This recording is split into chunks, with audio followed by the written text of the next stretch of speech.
Friends, welcome to தோட்டமும் தோப்பும். இன்னைக்கு வீடியோ எதை பற்றி இருக்க போகுதுன்ட்டு பார்த்தீங்கன்னா, இன்னைக்கு ஆடி பௌர்ணமி. அதனால நம்ம தோட்டத்தில் இருக்கிற கோயிலெலாம் வலிச்சு விடணும். இப்போது கன்னியாத்தா கோயிலில் வலிக்கிறாங்க, வலிச்சு முடிச்சிட்டாங்க. கருப்பராயர் கோயில் நானும் மம்மியும் போய் வலிச்சிட்டு வந்தோம். காலையிலிருந்து என்னை வலிக்கிறதுக்கு பாடாக படுத்துறாங்கங்க. கோழி அடை வைக்கிறது எப்படின்னு பார்க்கலாம் வாங்க. இன்றைக்கி நம்ம தோட்டத்தில் வந்து 2 கோழி அடை விழுந்துருக்கு. நல்லா ஈவினிங் டைமுங்க. நாங்கள் பார்த்தா ஈவினிங் டைம் தான் வைப்போம். சரி அப்படின்ட்டு அடை விழுந்த கோழியை தோப்புலேருந்து வீட்டுக்கிட்ட கொண்டாந்தாச்சுங்க. 2 கோழிக்கு மொட்டை எடுத்து வச்சுருக்கேன்.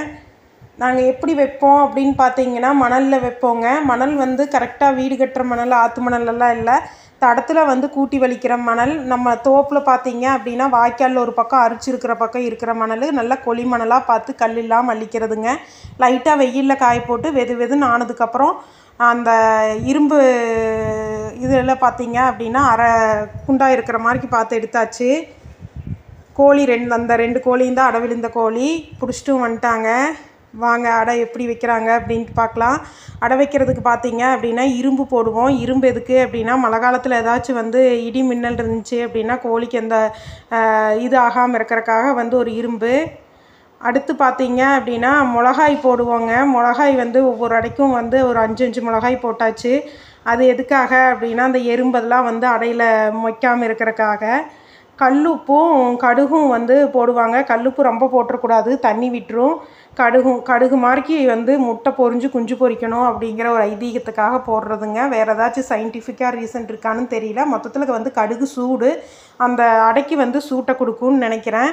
அதுக்காக வந்து கடுகு போடுவாங்களா இல்லை வந்து இதுக்காகவான்னு தெரில. 2 அடைக்குமே வந்து விசாக்குட்டி போட்டுக்கிட்டு இருக்காரு.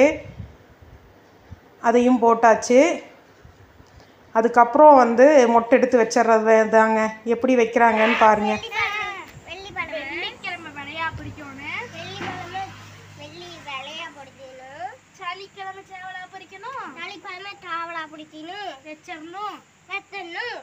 அடுத்த முட்டையை எடுத்துக்கணும். வெள்ளிக்கிழமை வடையா பிடிக்கணும். வெள்ளிக்கிழமை வடையா பொடிக்கணும். சனிக்கிழமை சாவலா பொரிக்கணும். சனிக்கிழமை சாவலா பொடிக்கணும். வச்சிடணும். வெள்ளிக்கிழமை வடையா பிடிக்கணும். வெள்ளிக்கிழமை வடையா பொடிக்கணும். சனிக்கிழமை சாவலா பொடிக்கணும். சனிக்கிழமை சாவலா பொடிக்கணும். ஓகே, கோழி வச்சுருங்கடா. மூடணுமில்ல.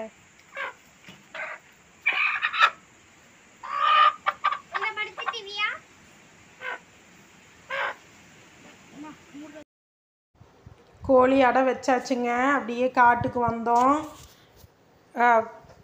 கன்றுக்குட்டிகளை வந்து நைட்டு வந்து தோப்புக்குள்ளேயே கட்டிக்கிறது. ஒரு இடம் மாற்றி கட்டிட்டு அப்படியே வந்து நம்ம மாடுகள்லாம் இன்னும் தோப்புக்குள்ளே மேய்ஞ்சிக்கிட்டு இருக்குங்க. இன்னும் மேய்க்க வரல. சரி, சொட்டுலுக்கு தண்ணி எல்லாம் ஓடி இருக்கா என்னன்னு பார்த்துட்டு போகலாம் அப்படிங்கிறக்காக அப்படியே காட்டுக்கு வந்தாச்சு. இது அங்கே இருக்கிற கனகாமர பூங்க. வாங்கி வச்சேன், ஆன்லைனில் ஆர்டர் போட்டு, பூத்துருச்சு. கீரை பார்த்தீங்க அப்படின்னா ஒரு வயலில் தண்ணி விட்டுறதெல்லாம் நல்லா முளைச்சிருந்தது. சரி, கொஞ்சம் வீட்டுக்கு பிடிங்கிக்கலாம் அப்படிங்கிறக்காக பொறிச்சோம். கடையிற கீரைங்க, தொய்யக்கீரை நிறையா இருந்தது. சரி அப்படின்ட்டு தொய்யக்கீரை பொறிக்க ஆரம்பித்தோம். குயிக்காக சேர்ந்துருச்சுங்க. குயிக்காக பொறிச்சிட்டோம். கீரை அப்படியே அழகாக பச்சை பசையேன்னு சூப்பராக இருந்தது பார்க்குறக்கே.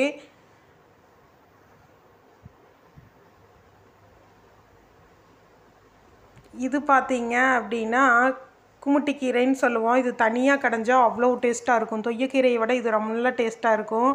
ஆனால் நம்ம காட்டுக்குள்ளே இது அதிகமாக இல்லைங்க. தொய்யக்கீரை தான் அதிகமாக இருந்தது. இதை பொறிச்சு சேர்த்திடலாம் அப்படின்னு பொறிச்சு பார்த்தோம். காடு பூரா தோலாகிற அளவுக்கு நம்மளுக்கு பொறுமை இல்லைங்க. ஓகே அப்படின்ட்டு கூட தொய்யக்கீரையை பொறிச்சு மேனேஜ் பண்ணி போதும்ன்ட்டு வந்துட்டோங்க. மாடுகள்லாம் உண்ணாமே வீட்டுக்கு வரலைங்க, மேய்ஞ்சிக்கிட்டு இருந்ததுங்க காட்டில். ஓகே அப்படின்னு நம்மளுக்கு வீட்டுக்கு வேணுங்கிற கீரையை பொறிச்சிட்டு வந்தாச்சு. பார்த்தீங்கன்னா தெரியும், ஃபுல்லுமே வந்து தொய்யக்கீரையாக முளைச்சிருக்குங்க.